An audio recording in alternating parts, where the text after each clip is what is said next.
Thank you, Dr. Blackwell.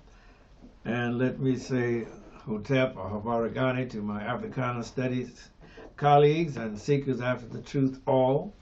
My contemporaries, I got to always say that. And let me say good morning, good afternoon, or good evening, but certainly never good night and never ever goodbye, because I personally have always found goodbyes traumatizing. I said I personally find goodbyes traumatizing. My name is the Reverend Nathaniel Wayne Martin. I'm the pastor of the New Life Institutional Baptist Church here in the city of Los Angeles, and we are worshiping being hosted by our sister church, the Shiloh Missionary Christian Church, and we are worshiping with them, and they have welcomed us in the one structure, but the two congregations, but we have one service, one Lord, one faith, one baptism, and one service, please.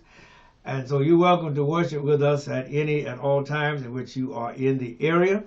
The Shiloh Missionary Christian Church is pastored by my good friend, the Reverend Dr. Della F. Holliness. And you see I have a tie on.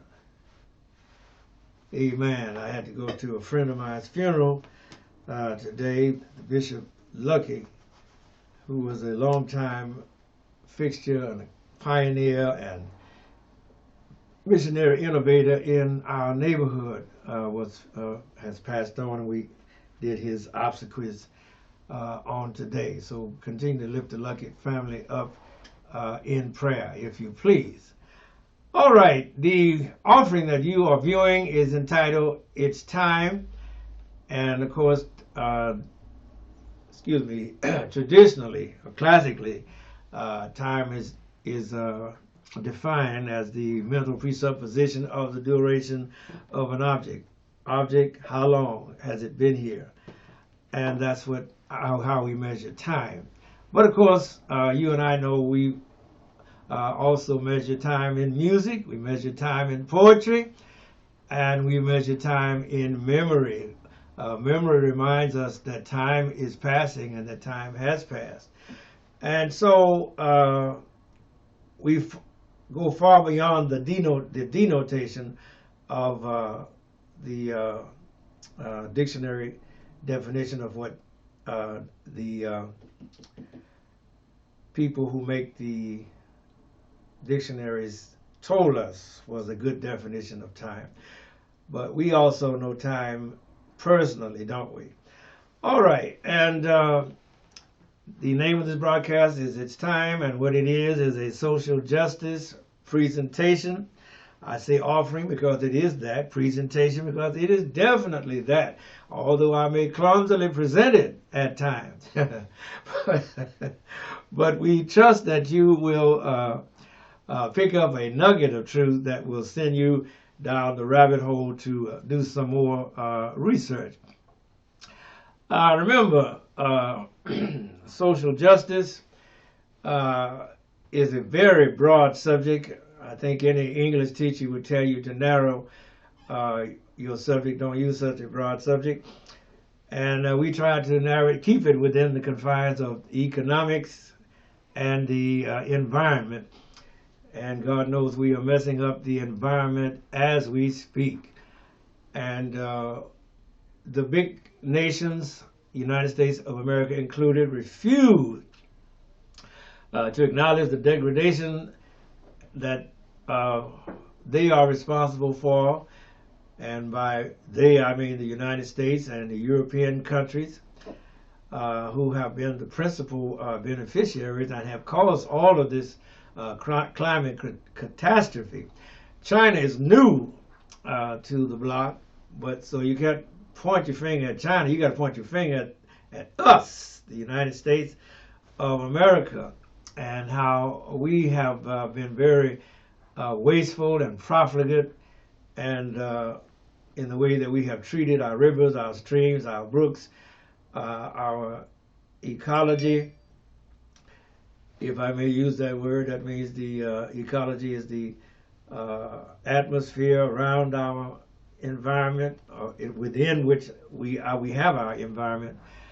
And we have been very profligate, wasteful, prone to pour our waste into the rivers and the streams and the brooks and the like, until we have corrupted and polluted a lot of our drinking water sources. And you've heard me say that we have a process of fracking, not we as I personally, but the oil companies, the fossil fuel companies have a process of fracking where they're trying to get all of the oil, all of the natural gas that may be trapped in the earth, and use it, bring it up to the top. And what they're doing, they force water at high speeds into the surface of the ground, and they don't know where that water goes. They claim it doesn't go into our water table, but you need to be on the lookout so that you won't end up like Flint, Michigan, or like Jackson, Mississippi, and a lot of our other states that are beginning to notice that their water is not like it used to be. It's no longer pristine and clean. It is corrupted and it has a smell. And so we have to address the climate issue head on. Can't close your eyes and say another generation will have to deal with it. No, this generation will have to begin to make amends for the corruption of those other generations that were so profligate in and abusive and wasteful and destructive of how they treated Mother Earth. Okay, and that's oil companies, chicken companies, beef companies, abattoirs, and the whole ilk of how we prepare our food and how we throw away the waste from our food, because we thought we could just throw it in the river and it wouldn't come back to haunt us. But you just can't keep throwing offal in the rivers. You're going to back up the rivers, and every time that there is a drought and the rivers begin to dry up, you see the consequences. And let me not get started on that because I can go all day. I want to talk about the gatekeepers, the people who say who can proceed and who cannot proceed, who can go through and who is not allowed to go through. And that could be any person, not just limited to law enforcement, but of course law enforcement primarily, when we think about it, is always the gatekeeper. They're the ones who say, well, no, you can't come here, or you can't go in here, or you got to come out of here. And we see examples every day on our television screens and on our YouTube videos and on our Instagram videos and TikTok videos and whatever social media platforms that we may have. Even on the platform that used to be Twitter, it's called X now. I don't know how they're gonna do that one, but that's what they call it, X now. So, but even in those, you can see the gatekeepers, whether it's a Karen, male Karen or female Karen, and they are always trying to refuse or block the entry or the achievement of some black person, male or female, but their progress is always being hindered, blocked, or by some other means circumvented. And so, circumscribed is the word I really meant. I'm sorry. And so you can see all of these gatekeepers at work. And in the entertainment field, it's no different.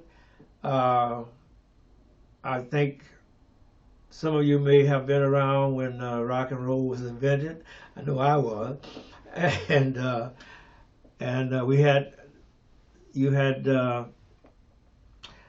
well, let's be blunt. It was controlled by the white folks, and it was not controlled by the black folks. And so they had what you call stations that catered to the white public, and they had stations that catered to what they call they call that race music. Ruth Brown, Bo Diddley, and all of those stars and entertainers from way back there. Big Mama Thornton, can't leave her out because Elvis Presley copied from her. Yes, Elvis Presley copied everything that he did from some black person. He used to go even to the black church and watch how we worshipped. And he picked up a lot of things. Ray Charles said he did it very poorly. He didn't think much of Elvis Presley, but be that as it may, Elvis Presley was called the king of rock and roll. And of course, Ray Charles said, what is he the king of? He's not original. He's not doing anything original. He's doing what he sees Little Richard and Jackie Wilson and all of those others doing, and now he's bringing it back to the white community and claiming it's his, or that it's an innovation. And I don't know if any of you ever heard Pat Boone try to sing Papa Da Bop Palum Pop Pop Tutti Frutti. Which I kid you not, you don't have to make this stuff up. Little Richard put out Tutti Frutti, and the white folks wanted to have it, so they took Little Richard's Little Fruity, and they asked Pat Boone, who was one of the stars of the white community. Oh, did he do a butcher's job on it. But anyway, he put out the white folks version of Tutti Frutti, and the rest, as they say, is history. Some things are best not said. But in the case of Ruth Brown, who was a black performer, what they call, remember, there was no R&B, there was only music. Then there was rock and roll music, and then the white folks said, well, if a black person sings it, we can't call it rock and roll, we'll call it R&B, rhythm and blues. That's where that started from. Let me not digress, but I'm talking about the gatekeepers who say who is going to go through and who is not going to be allowed to go through. Case in point, one of the founders of the Rolling Stones magazine has just put out a book called Masters. His name is Jan Wenner. J-A-N-N, Jan, and then Winner with an E, W-E-N-N-E-R. Said all of that because he has set himself up as a gatekeeper. Remember, when MTV first came out, it was a white-only platform. They did not want to have any black people on that platform. They said so. They said, this is for white only. That was on MTV. And finally, when Michael Jackson put out that Thriller album, they couldn't resist. They had to let him in, and then the rest is history. The blacks started being featured on MTV. Michael Jackson, Prince, and the others began to be prominently played on MTV. But the point I'm making is the gatekeepers originally said only white folks are going to be on MTV. And there were a lot of black acts before Michael Jackson's Thriller album came out at that time. But they were not allowed to be presented on MTV. That's what you're talking about, a gatekeeper. And this gatekeeping, as I said, was not limited to the law enforcement. No, the people in the entertainment industry. There were very few black opera singers before Leontine Price, who was born in Laurel, Mississippi, and her voice was so rich and so unique that her parents saw the value, heard the beauty in her voice, and they just wouldn't let it rest. They pushed her and propelled her on out there with those other people. Remember, that was white only. And she excelled as a classical singer, and from Laurel, Mississippi, a black woman. And but prior to that, you know, they had blocked Marian Anderson from singing at the Daughters of the American Revolution, and they blocked her from singing at Constitution Hall because she was black, quite frankly, bluntly. And so what happened was fate stepped in, and Marian Anderson had made friends with a woman who was the wife of the President of the United States. Her name was Eleanor Roosevelt.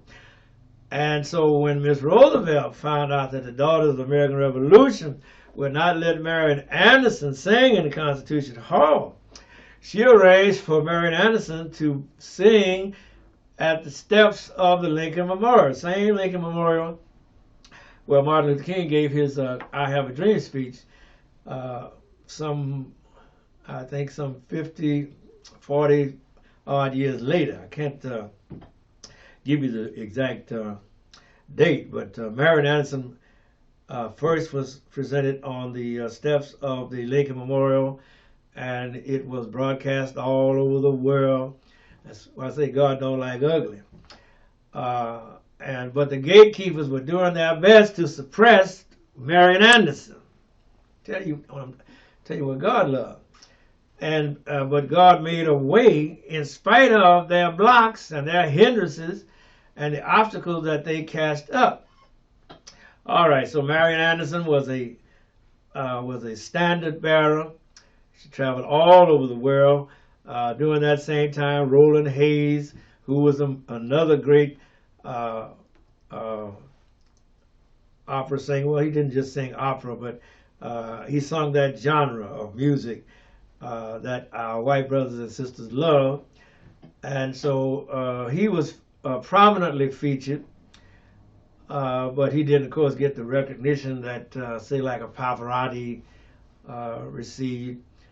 But yet and still, our people were out there, just not credited widely because they were not exposed widely because of the gatekeepers. Let me wrap up with Cuba. Let me get to Mr. Jan Winter. Mr. Winter said that he just wrote a book. The title of the book is Masters, but he only interviewed white men. He interviewed Bono, Bob Dylan, Mr. Garcia, Mick Jagger, John Lennon, Bruce Springsteen, and a man named Peter Townshend. 7 white fellows who were friends of his and who were in his circle. That's why you got to have your exposure, because you cannot depend on these gatekeepers to do right by the general public, because they're going to always try to block the people that they don't know. Look like they get xenophobia, and they don't want no black person to come in there and sing or perform or do nothing. And remember, what I'm saying of music was true of dance, and it was true of the theater, and under Hitler, it was true. It was true of athletics. Remember, Hitler presented a what you call the Aryan or Nordic race, and said that the Aryan or Nordic race was superior to the African.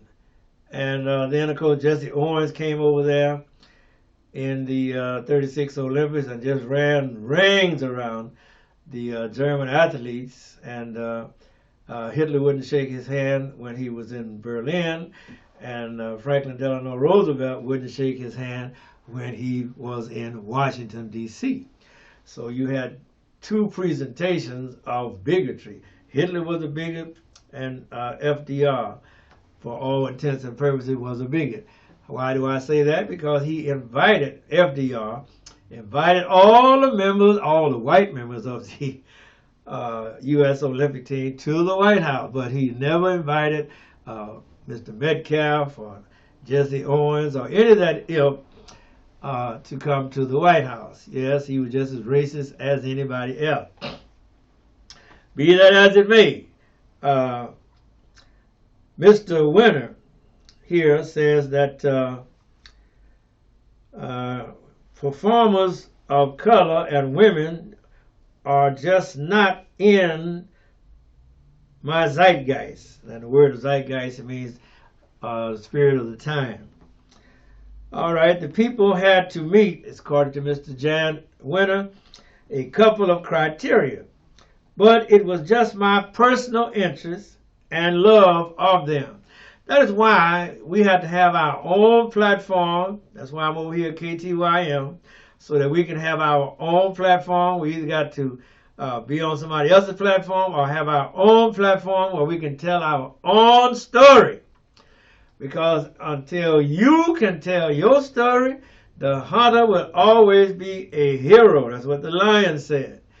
And that is what we combat. And now, it ain't just the white gatekeepers. You got some black gatekeepers that will keep you down also. You got some black folks that are just as bad or worse than their white counterparts.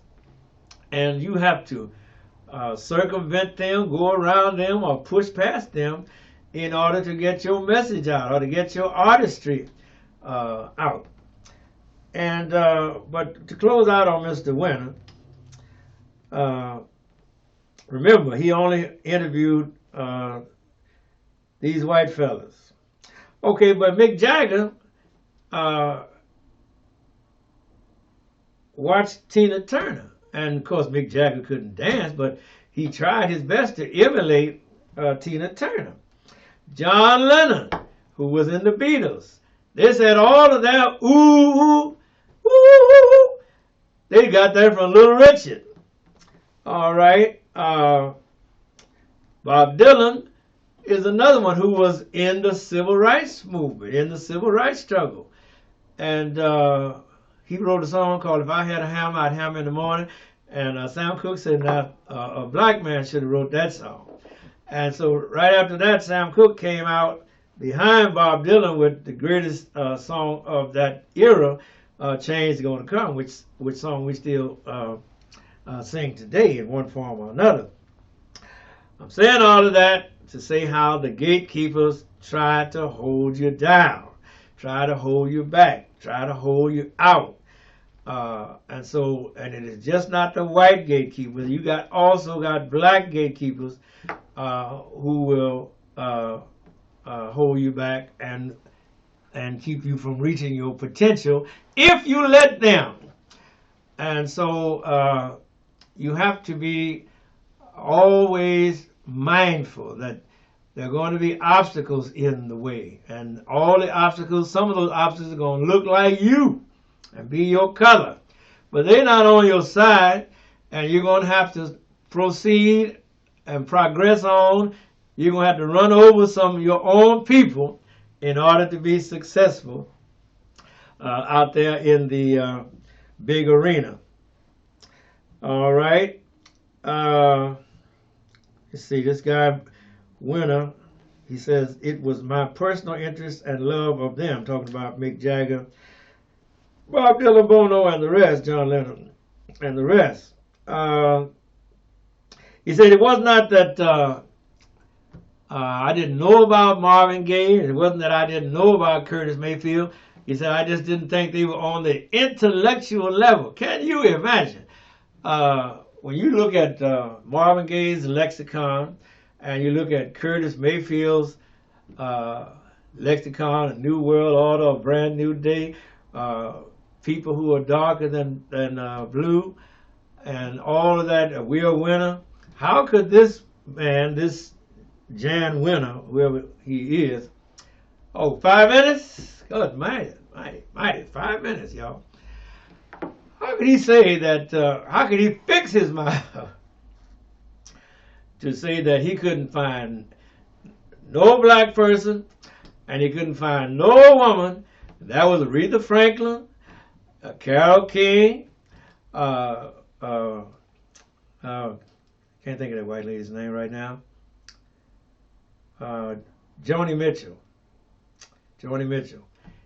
All of those people, and a lot of them are still living, by the way. Aretha Franklin, of course, has gone on, and Marvin Gaye has gone on, but he just put this book out, and he claims he was researching this book during those people's lifetimes, and yet he did not interview any of them. He only interviewed his chosen set of partners. So you have to be careful, because the gatekeepers are still out there, and they will still block what you hear, they will block what you see, and they will block what you experience if you let them. And that's why you have to always be open-minded. You must keep your mind green and keep pushing, because your adversary, as the devil, he's going about seeking whom he may devour. Yes, your adversary, the devil, yes, that gatekeeper is as much of a devil as the devil is himself. And you must be aware of his or her, because he could be a male or female, must not be ignorant of their devices. All right? All right, so I'm going to stop there. Talking about the gatekeepers. Yes, the gatekeepers, you have to watch them. You have to be aware that they come in both genders, male or female, young and old, black and white, and other nationalities. The main thing is that you got to keep yourself pushing. What was that, the Impression put out that song, Keep On Pushing, and you got to keep on pushing. All right, and so Mr. Jan Winter, had to resign from the board, the foundation of the Rolling Stones, which he started, because after they got wind of how he has allowed John Lennon and allowed Mick Jagger, and he allowed Bruce Springsteen to edit the journalism. He allowed them to edit. So now, then this is not genuine. This is their edited version. They took out what they wanted to take out, and he was down with it. And these type of things, these type of affairs should not be. If somebody interviewed me, they wouldn't let me go back and change nothing that they had wrote down. No. As a matter of fact, what I got to look out is for what they're going to leave on the cutting room floor that I really wanted the public to hear. All right, but be that as it may, our time is up. Our time is finished. And I want to commend you into the hands of the Lord. Keep your prayers going up. They can't block you from praying. The gatekeepers can't stop you from praying. So keep on praying. And remember, the people are on the strike now, trying to get the best wages that they can to support their families, so that they won't be in old age with nothing to do and hungry, and you can't work no more because don't nobody want to hire you when you get old. No matter how they say what they say about that, when you get old, they don't want to hire you. And main thing, if you're working on a job and they don't want to pay you, what you should do is take Pastor Martin's advice. If they don't want to pay you, don't work for them. Love you. Thank you, Doc. We're out of here.